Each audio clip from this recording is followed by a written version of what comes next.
soberania de Deus, a onisciência e onipresença de Deus. Salmo 139.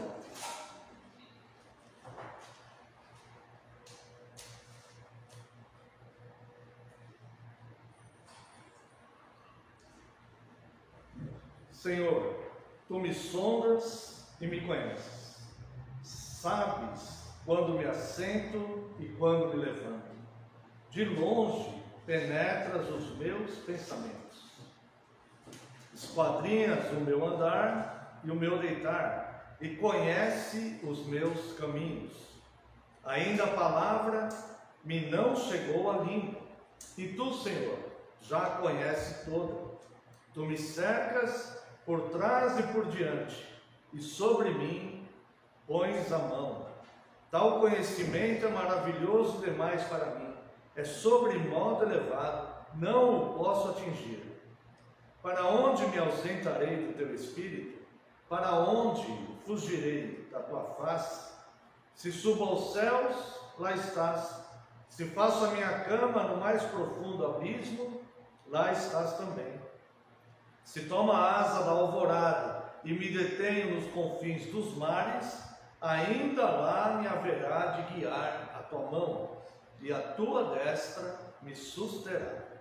Se eu digo, as trevas com efeito me encobrirão, e a luz ao redor de mim se fará noite, até as próprias trevas não te serão escuras. As trevas e a luz são a mesma coisa. Pois Tu formaste o meu interior, Tu me teceste no seio da minha mãe. Graças Te dou, visto que por modo assombrosamente maravilhoso me formaste. As Tuas obras são admiráveis, e a minha alma o sabe muito bem. Os meus ossos não Te foram encobertos, quando no oculto fui formado, e entretecido como nas profundezas da terra. Os Teus olhos me viram a substância ainda informe, e no Teu livro foram escritos todos os meus dias, cada um deles escrito e determinado, quando nenhum deles havia ainda. Que preciosos para mim, ó Deus, são os Teus pensamentos, e como é grande a soma deles. Se os contasse, excedem os grãos de areia. Contaria, sem jamais chegar ao fim. Tomara, ó Deus, desse cabo do perverso. Apartai-vos, pois, de mim, homens de sangue. Eles se rebelam insidiosamente contra Ti, como Teus inimigos falam malícia. Não aborreço eu, Senhor, os que Te aborrecem, e não abomino os que contra Ti se levantam? Aborreço-os com ódio consumado. Para mim são inimigos de fato. Sonda-me, ó Deus, e conhece o meu coração. Prova-me e conhece os meus pensamentos. Vê se há em mim algum caminho mau e guia-me pelo caminho eterno. Também convido a Santa Amada Igreja para a leitura na carta do apóstolo Paulo aos Romanos, capítulo 12, onde leremos até o verso 8.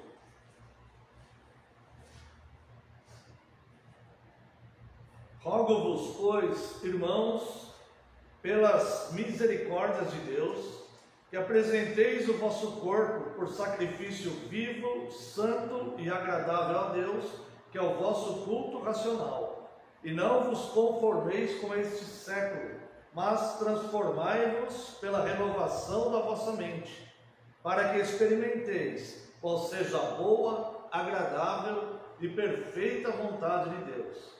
Porque, pela graça que me foi dada, digo a cada um dentre vós, que não pense de si mesmo além do que convém. Antes, pense com moderação, segundo a medida da fé que Deus repartiu a cada um. Porque assim como num só corpo temos muitos membros, mas nem todos os membros têm a mesma função, assim também nós, conquanto muitos, somos um só corpo em Cristo, e membros uns dos outros. Tendo, porém, diferentes dons, segundo a graça que nos foi dada. Se profecia, seja segundo a proporção da fé. Se ministério, dediquemo-nos ao ministério, ou ao que ensina, esmere-se no fazê-lo, ou o que exorta, faça-o com dedicação, o que contribui com liberalidade, o que preside com diligência, quem exerce misericórdia com alegria. Até aqui, convido a igreja a uma breve oração por isso. Pai Santo, amado, Deus precioso para nós, gracioso, Senhor Deus, dono de todas as coisas, o Senhor tem direito sobre tudo, e a Ti pertencem todas as coisas, Senhor, na terra, nos céus, embaixo da terra, nos mares. O Senhor é dono de todas as coisas, porque o Senhor criaste todas as coisas e tudo pertence a Ti. Nesse momento de culto, estamos agora diante da Tua Santíssima Palavra, e nós carecemos, Deus, da Tua instrução, Deus. Nós carecemos da Tua ajuda, das Tuas misericórdias, da Tua graça, para que possamos entender, Senhor, a Tua Palavra já revelada. Eu reconheço mais uma vez que sou falho e pecador e peço perdão pelas minhas falhas e pecados. E clamo a Ti, Deus, eu rogo a Ti que envie Teu Santo Espírito a fim de nos iluminar nesta palavra já revelada. Também clamo a Ti, Deus, que neste momento eu diminua, eu desapareça e tudo que for falado aqui seja ministrado pelo Teu Santo Espírito com a Sua expressa autorização, porque somente a Tua palavra é a verdade. Fale através de mim, Pai, eu clamo a Ti. Em nome de Jesus, Teu Filho amado, é que oramos. Amém, Senhor, e glórias a Ti. Amada Igreja do Senhor Jesus Cristo, venho vos proclamar Cristo, o Senhor da vida, a onisciência e a onipresença de Deus e a grandeza das obras de Deus ao criar a vida. Este texto que nós lemos em Romanos capítulo 12, vem nos advertir 3 práticas que farão diferença em toda a nossa vida cotidiana, a saber, a apresentação do corpo como sacrifício vivo em forma de culto racional, não ao conformismo às práticas mundanas, e transformação da nossa mente. 3 coisas. Quando nós chegarmos no dia do Senhor 52, no Catecismo de Heidelberg, na pergunta 127, nós vamos ver que o Catecismo diz que existem 3 inimigos declarados da nossa alma, a saber, o diabo, o mundo e a nossa própria carne. E aqui, na carta do apóstolo Paulo aos Romanos, nós vemos essas 3 práticas que nós devemos observar justamente para vencer esses 3 inimigos que são declarados na nossa alma. A apresentação do nosso corpo como sacrifício vivo em forma de um culto racional. Vamos abordar já.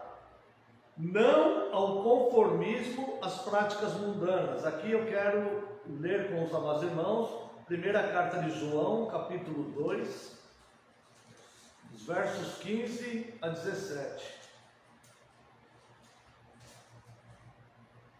que diz: não ameis o mundo, nem as coisas que há no mundo. Se alguém amar o mundo, o amor do Pai não está nele. Porque tudo que há no mundo, a concupiscência da carne, que é a paixão, né? A concupiscência dos olhos e a soberba da vida, não procede do Pai, mas procede do mundo. Ora, o mundo passa, bem como a sua concupiscência. Aquele, porém, que faz a vontade de Deus, permanece eternamente. Veja como o inimigo carne, ele é mais perigoso, né? Porque ele vai se unir ao mundo e ao diabo para nos derrubar. E também A terceira prática, a transformação da nossa mente. Bem, o primeiro item, apresentação do corpo como sacrifício vivo em forma de culto racional. Ele compara um corpo como um corpo de animal sendo entregue à morte no Antigo Testamento. E o corpo de Cristo, que uma vez por todas, a nosso favor, foi entregue à morte também. Então, o nosso culto é sacrificar os membros do nosso corpo inclinados à prática do pecado para ser revestido pela santidade que agrada a Deus. Então, como que se conclui o culto que nós prestamos a Deus? No dia do culto, no dia do Senhor, nós nos reunimos, louvamos a Deus em resposta às suas instruções. Então nós louvamos a Deus neste culto, recebemos as suas instruções, e as suas instruções nós colocamos à prática durante a semana, até que cheguemos ao próximo culto e recebamos mais instruções. Assim estamos cultuando a Deus. Esse é um culto racional, porque na nossa compreensão intelectual das coisas que Deus está nos ensinando, nós podemos colocar em prática durante a semana. Olha, isto que me foi oferecido não vai glorificar a Deus. Isto que eu estou sendo tentado não vai glorificar a Deus. E dizendo não aos enganos, à soberba da vida, as muitas vaidades, né, que podem nos acometer aí durante os dias naturais que passamos, nós vamos então concluindo este culto, cultuando a Deus e glorificando a Deus. Então, aquele animalzinho que era levado para pagar o pecado, ele morria ali, ele não tinha uma sequência de vida. Cristo, ele morreu ali, terminou ali o seu ministério terreno.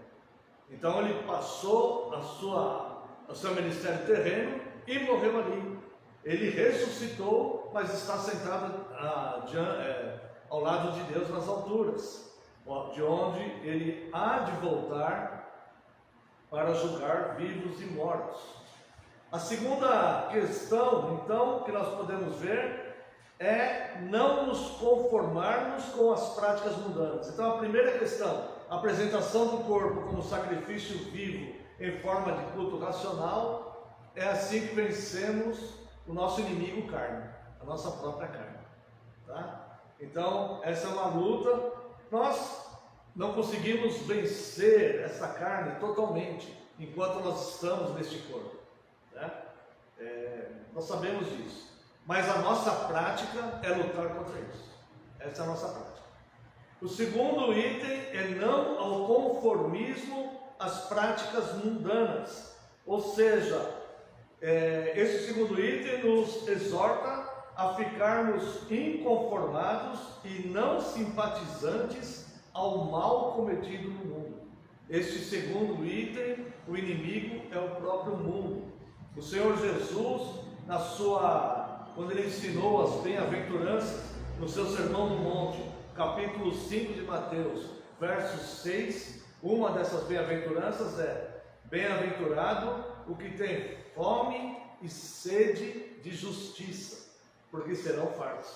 Nós vemos aqui que João fala que aquele que ama as coisas do mundo, ele vai perecer com o mundo, porque o mundo vai passar assim como as suas paixões. Mas aquele que ama a Deus e que faz a vontade de Deus, esse permanecerá eternamente. Então o Senhor Jesus, no seu Sermão do Monte, ele diz: bem-aventurados sejam mais do que felizes aquele que tem fome e sede de justiça. O que significa isso? Olha as expressões: fome e sede. Quando eu estou com fome, eu preciso comer. Quando eu estou com sede, eu preciso beber. Ou seja, fome e sede são necessidades que o ser humano passa. É como se a igreja estivesse no mundo passando necessidade de ver justiça. Nós temos fome e sede de ver justiça. Nós não nos conformamos com a corrupção que vem desde alta escala de níveis de autoridade, nem mesmo com a corrupção que é feita em que as pessoas se corrompem, até mesmo pessoas que não têm um centavo no bolso, mas se corrompem por causa de prazeres ou por qualquer outro significado que possa dar um tipo de bem-estar momentâneo. Então, nós não podemos nos conformar com as injustiças. Eu quero chamar a atenção dos irmãos para um detalhe. É necessário hoje a voz da igreja, a pregação da igreja. É necessário falar de celular e redes sociais. É necessário a igreja falar isso. Olha só, irmãos, quantas coisas que parecem ser boas ou justas nos afastam de Deus através de redes sociais. Existem postagens de YouTube, Instagram, outras coisas. Tem canais especializados em ver, por exemplo, assaltantes morrendo. E as pessoas assistem aquilo com satisfação. Claro, nós queremos justiça, nós somos contra as pessoas fazerem assaltos. Quem pratica esses atos deve pagar por esses atos. Mas nós não podemos ter o sentimento perverso de nos alegrarmos e termos satisfação em ver um semelhante sendo morto, ou desejarmos o mal, o sofrimento das pessoas. Isto não procede de Deus, mas procede do mundo. Então, numa aparência de ser algo bom, a justiça está sendo feita e tudo, as pessoas estão se deliciando com a maldade, com a crueldade, vendo o ser humano passando por coisas. Não sou a favor de ladrão, não defendo bandido, não é isso. Mas eu defendo as Escrituras, e a vingança pertence a Deus. A palavra de Deus diz que até mesmo que Deus não compactua com esse sentimento perverso que as pessoas têm de ver o sofrimento do outro. Então, alguém que comete crime deve ser julgado e condenado pelo crime que cometeu. Mas nós devemos nos alegrar se a justiça for feita. Mas nós não devemos ter o sentimento perverso de ficar vendo vídeos de YouTube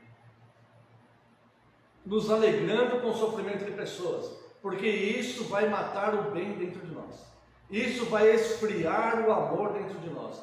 A palavra de Deus diz: por se multiplicar a iniquidade, o amor de muitos esfriará. E se o amor de igreja se esfriar, não é igreja verdadeira e legítima. Se o amor do cristão esfriar, não é um cristão legítimo.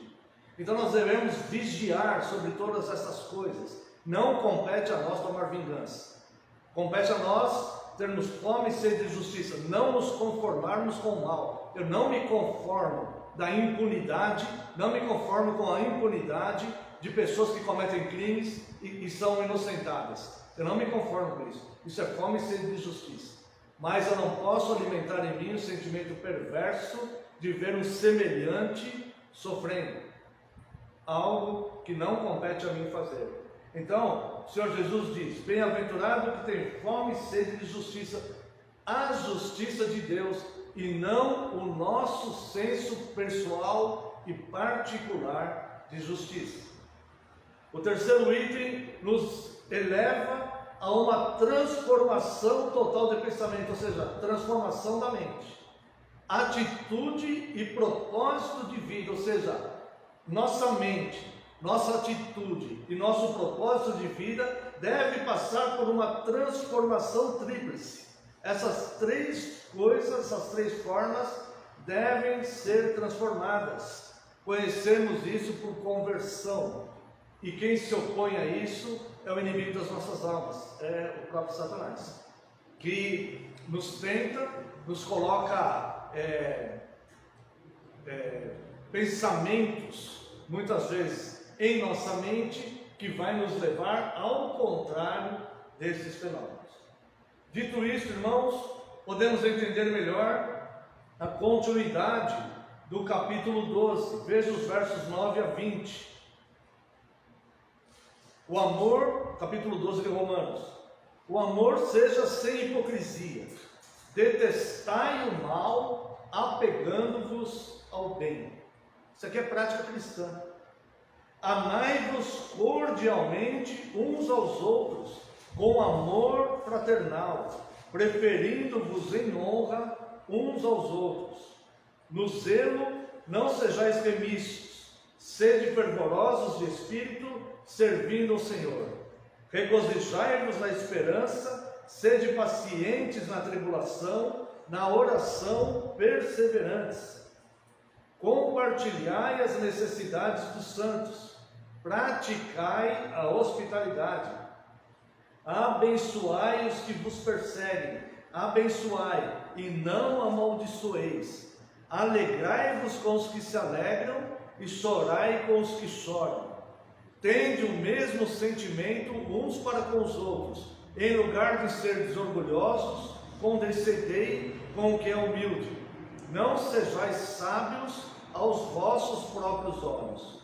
Não torneis a ninguém mal por mal. Esforçai-vos por fazer o bem perante todos os homens. Se possível, quanto depender de vós, tende paz com todos os homens. Não vos vingueis a vós mesmos, amados, mas dai lugar à ira, porque está escrito: a mim me pertence a vingança, eu é que retribuirei, diz o Senhor. Pelo contrário, se o teu inimigo tiver fome, dá-lhe de comer, se tiver sede, dá-lhe de beber, porque fazendo isso, amontoarás brasas vivas sobre a sua cabeça. Não te deixes vencer do mal, mas vence o mal com o bem.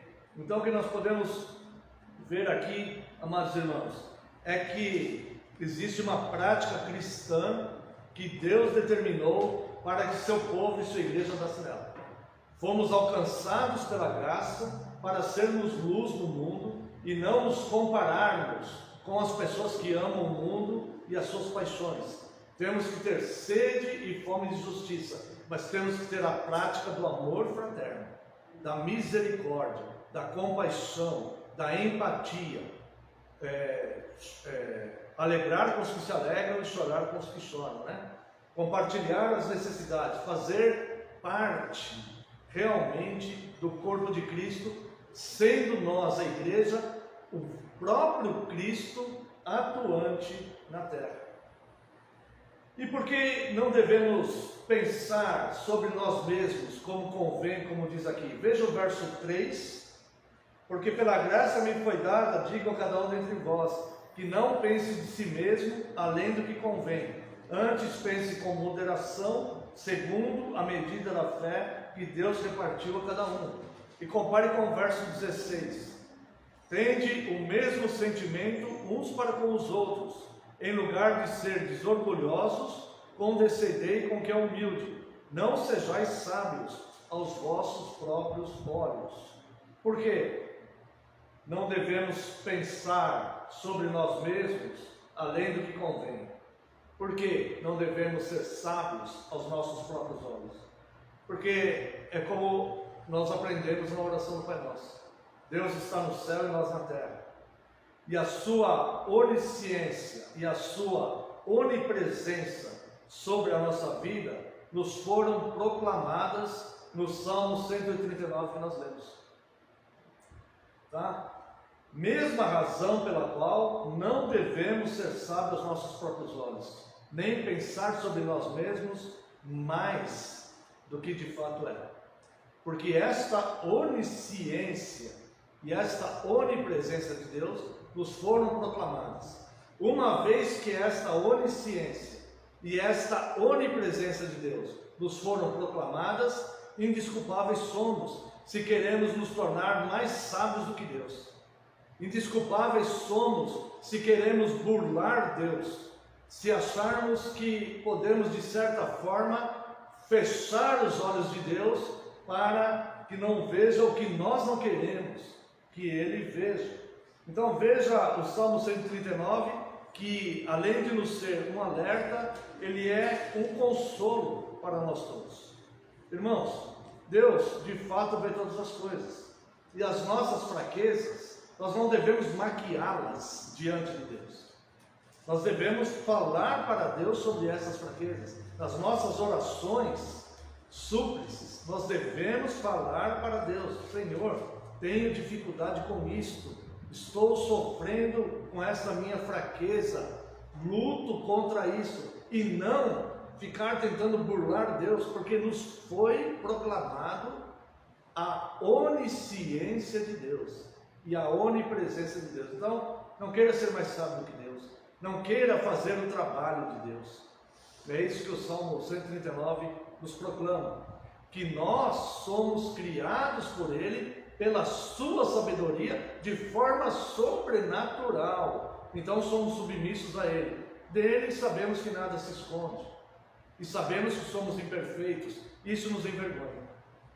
Mas falemos com Ele sobre essas nossas dificuldades, para que Ele nos tome pela mão e nos conduza no caminho eterno.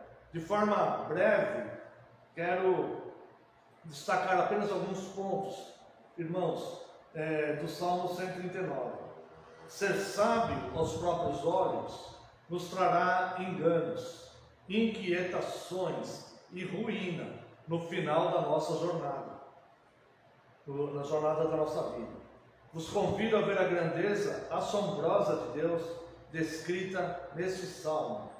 Aqui dos versos de 1 a 4, Deus sonda, né? Veja aqui, ó: Senhor, tu me sondas e me conheces. Esse sondar, eu já falei em outras oportunidades para os irmãos, é no sentido de cavar profundezas mesmo. Como um mineiro que está procurando pedras preciosas, que vai quebrando rocha e olhando o que tem lá dentro que os olhos não podem ver. Deus nos sonda, Ele penetra neste muro duro dessas rochas, que muitas vezes é o nosso coração, que muitas vezes é a perversidade dos nossos sentimentos, e Ele nos sonda. Então Deus nos sonda e conhece o homem, Ele sabe as atitudes e pensamentos, e vivifica o andar do homem, sendo conhecedor desses caminhos. Senhor, tu me sondas e me conheces, sabe quando me assento e me levanto, de longe penetra os meus pensamentos, esquadrinhas o meu andar e o meu deitar, conhece todos os meus caminhos, ainda a palavra me não chegou à língua, e tu, Senhor, já conhece tudo. Embora isso muitas vezes nos envergonha, porque somos maus. E a prova que o homem vive em miséria espiritual e está inclinado a todo o mal, não é teologia. A prova disso somos nós mesmos. A prova que o homem vive em miséria espiritual e está inclinado a todo o mal, não é uma doutrina reformada. É a sinceridade. É a sinceridade do homem em olhar para si mesmo e ver que de fato as Escrituras estão certas, porque nós somos assim. Então Deus, Ele nos sonda e vê. Ele simplesmente vê. Ele vê nossas atitudes e Ele vê nossas intenções. Ele vê aquilo que em nós ainda é um lampejo da imagem e semelhança dele, e Ele vê o que para nós é uma fraqueza, uma luta. Então Deus vê todas essas coisas. Por isso é muito mais sensato não fazer braço de ferro com Deus. Por isso é muito mais sensato não querer burlar Deus, porque isso está só na nossa mente, mas sim falarmos: Senhor, eis-me aqui, sou isso. O sangue precioso do teu filho comprou este ser, esse ser. Tem misericórdia de mim, Senhor, e me ajuda a caminhar melhor. É assim, o cristão é assim. Não é teologia nem doutrinas reformadas. É a própria sinceridade do homem, olhando para si mesmo diante de Deus, um Deus que conhece todas as coisas. Então, depois ele vem falar no versos 5 e 6, Deus conduz e freia o homem com a sua mão. Olha isso, irmãos. Deus conduz e freia o homem com a sua mão.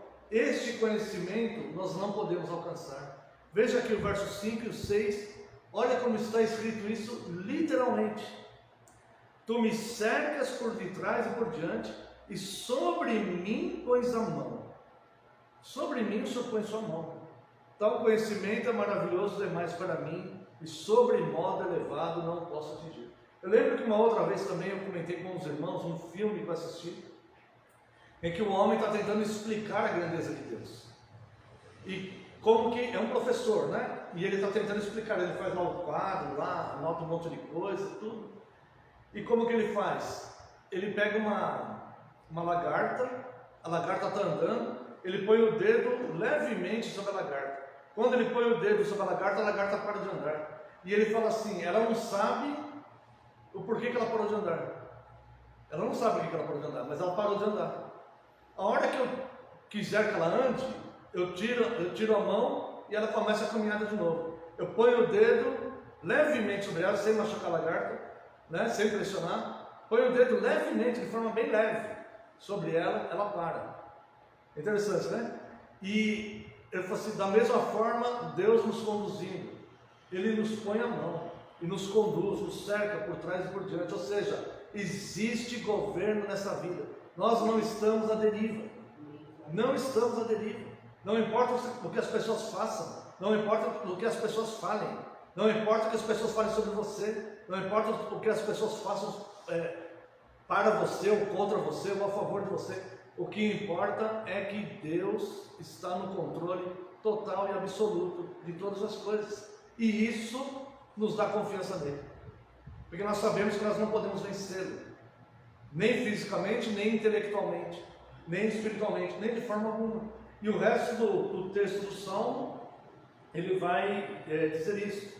A onipresença de Deus, dos versos 7 a 12, né? O fato dele ser Deus, de Deus ser luz, e essa onipresença dele impede o homem de se esconder dele. Versos 7 a 12. Para onde me ausentarei do teu espírito? Ou seja, por mais cruel, por mais que o homem possa se considerar senhor de si mesmo, ele não tem para onde ir. Chegará um dia que a sua vida terminará e ele prestará conta ao Deus Altíssimo. Por mais que ele ganhe este mundo, por mais que ele seja bem sucedido, por mais fama que ele tenha, por mais prestígio, por mais que ele usufrua de tudo, de todos os prazeres que essa vida possa oferecer a ele, ele não tem para onde ir. Ele não tem para onde ir sem a presença de Deus. Um dia ele estará diante de Deus. Para onde me ausentarei do teu espírito? Para onde fugirei da tua face? Isso é sensato, irmãos. Ter esse pensamento é sensato. Se subo ao céu, lá estás. Se faço a minha cama no mais profundo abismo, lá estás também. Se tomo as asas da alvorada, me detenho nos confins dos mares, ainda lá me haverá de guiar a tua mão, e a tua destra me susterá. Se eu digo, as trevas com efeito me encobrirão, e a luz ao redor de mim se fará noite, como se eu no escuro me escondesse de Deus. Até as próprias trevas não te serão escuras. Olha só que Deus grande. As trevas e a luz são a mesma coisa. Para ele, trevas e luz é a mesma coisa, porque ele vê em qualquer lugar, de qualquer jeito. E o verso 10 mostra a cristologia desse salmo, que é um salmo que, além de advertir, ele consola e conforta grandemente. É um salmo maravilhoso. Verso 10: ainda lá me haverá de guiar a tua mão, e a tua destra, que é Cristo, me susterá. Ou seja, Cristo me sustém, seja onde for, em qualquer situação e em qualquer momento. Esta palavra é terror para os ímpios e maus, mas é descanso e consolo para os pequeninos de Cristo, que reconhecem que têm inclinação para o mal, mas têm o coração voltado para Deus. Fala, Senhor, como ele vai dizer no final do salmo, né? Guia-me por caminhos eternos, né? Então, é mais sensato reconhecer essa grandeza de Deus sobre nós do que fingir que ela não existe. É muito mais sensato. A postura do homem vem em não se conformar com o presente século, como nós vimos na carta aos Romanos, né? Tá? Então a grandeza de Deus em formar o homem. Veja os versos 13 a 18. Pois tu me formaste no interior, pois tu formaste o meu interior, tu me teceste no seio da minha mãe. Graças te dou, visto que por modo assombrosamente maravilhoso me formaste. As tuas obras são admiráveis e a minha alma o sabe muito bem. Os meus ossos não te foram encobertos quando no oculto fui formado. Luz e trevas é a mesma coisa. Quando no oculto fui formado e entretecido como nas profundezas da terra. Os teus olhos me viram a substância ainda informe. Era eu lá, mas ainda não tinha nem forma. E os olhos de Deus já estavam me contemplando lá. Como que eu posso contender com Deus? Os teus olhos me viram a substância ainda informe. E no teu livro foram escritos todos os meus dias, cada um deles escrito e determinado, quando nenhum deles havia ainda. Graças a Deus por isso. Que consolo, que conforto maravilhoso. Louvado seja Deus. Que preciosos para mim, ó Deus, são os teus pensamentos. No chamado de Jeremias, eu vou ler lá rapidinho, Jeremias 1:5. Tem algo aqui interessante. Quando Deus chama Jeremias, Deus faz uma revelação a ele e diz aqui, antes que eu te formasse no ventre materno, eu te conheci, e antes que saísse da madre, te consagrei e te constituí profeta às nações. Olha só, antes que eu te formasse no ventre da tua mãe. Do mesmo jeito que eu criei Adão com o poder da minha palavra, eu criei você no ventre da tua mãe e designei o que você seria. Então veja como Deus é grande, como o governo de Deus é real e como isso nos dá segurança e como isso é maravilhoso para nós. Coisas que nós não poderíamos alcançar, como ele diz aqui. Que preciosos para mim, ó Deus, são esses teus pensamentos.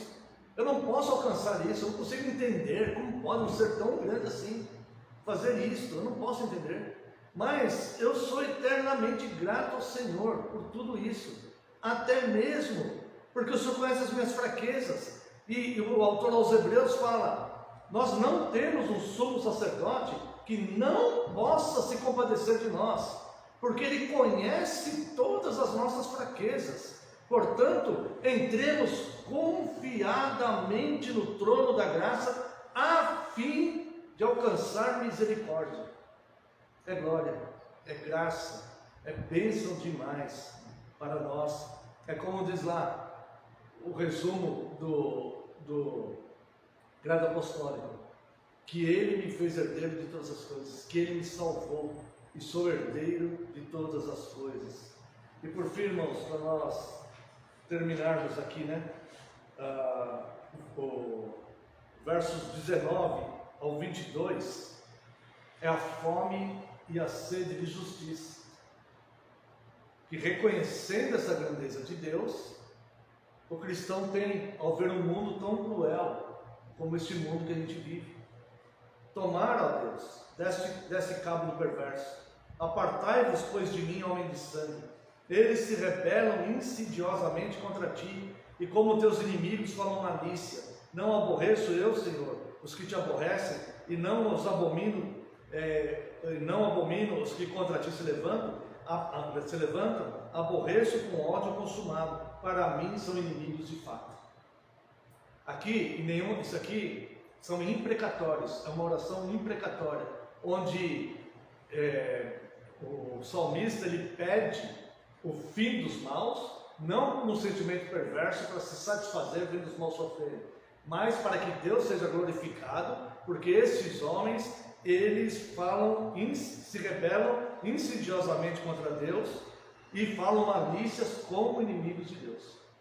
Então, para que prevaleça a justiça de Deus, é esta oração, e não para que ele sinta prazer perverso em ver o sofrimento do mal. O próprio Deus não tem prazer no sofrimento do ímpio. E por fim, o grande ensino para nós, o que nós devemos fazer de mais sensato na nossa vida, não tentar esconder de Deus as nossas imperfeições, simplesmente porque é impossível. É impossível. Mas os versos 23 e 24 é a suma aqui do que é sensato para nós fazermos. Sonda, meu Deus, sonda. Ele vai sondar de todo jeito. Sonda, meu Deus, e conhece o meu coração. Prova-me e conhece os meus pensamentos. Vê se há em mim algum caminho mau. Ele vai encontrar. Com certeza ele vai encontrar. Vê se há em mim algum caminho mau e guia-me pelo caminho eterno. Porque o mundo vai passar com todas essas paixões, mas aquele que sai em Cristo viverá eternamente. E para terminar, eu quero ler com os irmãos Romanos capítulo 11, o que antecedeu o início do capítulo 12 que nós lemos. Romanos capítulo 11, versos 33 a 36. Só vou ler, sem comentar. Deixa essa palavra nutrir teu coração. Ó profundidade da riqueza, tanto da sabedoria como do conhecimento de Deus. Quão insondáveis são os seus juízos e quão inescrutáveis os seus caminhos. Quem, pois, conheceu a mente do Senhor, ou quem foi o seu conselheiro, ou quem primeiro deu a ele, para que ele venha a ser restituído? Porque dele, e por meio dele, e para ele, são todas as coisas. A ele, pois, a glória eternamente. Amém. Deus nos sonda, nós não conseguimos sondar Deus. Deus é inescrutável.